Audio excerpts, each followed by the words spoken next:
there within the flakes on the desert floor, as fine as frost on the ground. When the Israelites saw it, they asked one another, "What is it?" For they did not know what it was. And so Moses told them, "It is the bread that your Lord has given you to eat." And God did this for 40 years. God provided bread from heaven to the people for Israel. 6 days a week he gave them bread from heaven. And then on the 6th day, he allowed them to collect a double portion so that they could have enough to last through the Sabbath when God did not provide the manna. This was the bread which they only knew. This was the bread of heaven that they were familiar with. But Jesus points out what was wrong with the bread of heaven. The bread that had sent God. That God had sent Israel. And that was the manna only lasted so long.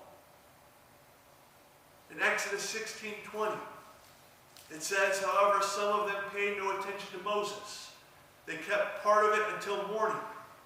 But by that time it was full of maggots and began to smell. So Moses was angry with them." You see, Jesus points out that the bread of heaven was perishing. It only lasted for a short time. It only filled them for a day. And then whatever was left over was spoiled.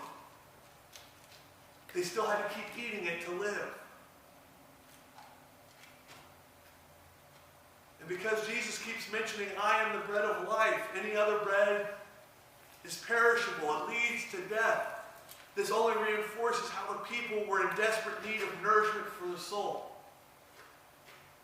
No matter what God was going to do for them, Jesus had just fed 5,000 with 5 loaves and 2 fish. A miracle. And they still asked Jesus to do more. And so he's like, "What more do you want me to do? What signs and wonders do you want me to do for you? But yet you still do not believe." You see, the people were hungry. Their soul was hungry. And so they wanted more. Because the people continued to hunger and thirst for the things of God. Because they had been deprived of God for so long. They hungered after him. And yet nothing could quench their cravings. As the prophet Micah said in 6:14, "You will eat but not be satisfied. Your stomach will still be empty. You will store up but save nothing, because what you save I will give to the sword." You see, the people have been passionately craving for something which their souls could be satisfied by. And they had to wait. God makes it clear. And this goes further to support what Jesus says, "I will give you the bread which does not go back. I will give you a bread that leads to eternal life. I will give you a bread that was sent from God. I'll give you a bread that's not like the bread that you know. A bread that was perishable. A bread that, even though you still eat it, still leads to death."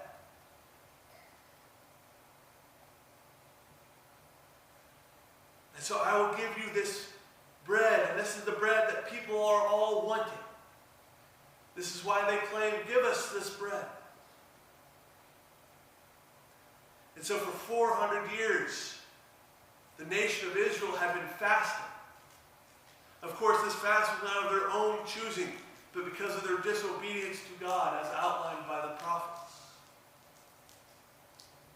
And so when Jesus begins talking about the bread of life, of course they want it. Of course they crave it. They want more.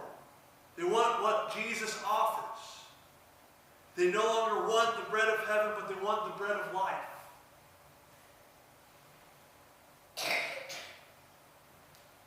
Just like in the desert in Exodus, when the people of Israel wandered in the desert for 40 years, God sent them bread so that they would live.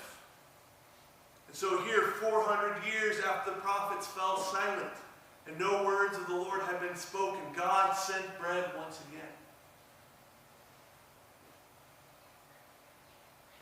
sent them the bread of life. And so here we find where Jesus tells them where they can go to have the bread of life. He says, if you want the bread of life, I will tell you where you can find it. And so we have Jesus' profound statement, I am the bread of life. Those who hunger and thirst for me will not hunger and will not thirst.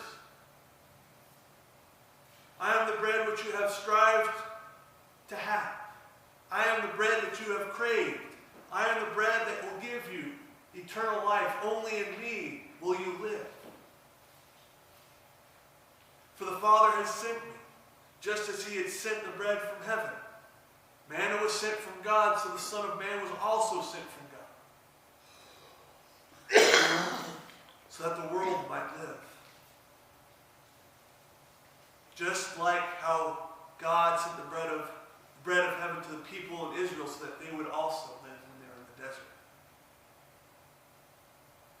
It's also curious to see why Jesus to voice the statement in such a way when he says, I am the bread of life. Whoever comes to me will never go hungry, and whoever believes in me will never be thirsty. It's a very curious thing, but there's an interesting parallel here. And all you have to do is go back to Matthew 5. And you go back to the Sermon on the Mount, and here is recorded by Matthew. When Jesus is on the Sermon on the Mount, Matthew chapter 5, verse 6 in the Beatitudes, Jesus says, blessed are those who hunger and thirst for righteousness, for they will be filled.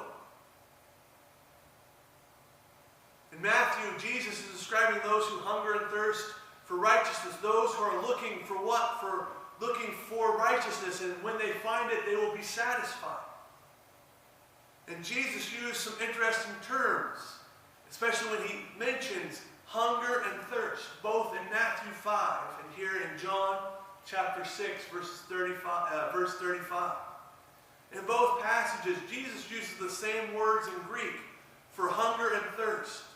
The Greek word for hunger is paneo, which is to hunger, need, desire, to seek for, to crave passionately for.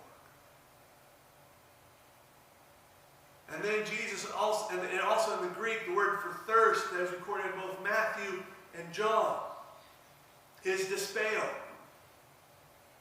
which is to earnestly desire, to thirst painfully for, to feel the want of and eagerly long for the thing which the soul is refreshed, strengthened, and supported by.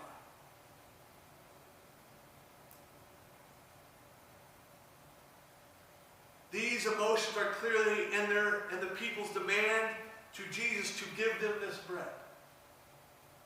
They hunger for the eternal life. They thirst and eagerly desire for the thing in which their soul will be strengthened, supported, and refreshed by. They eagerly longed for it and craved it, for the starvation of the Spirit was more than they could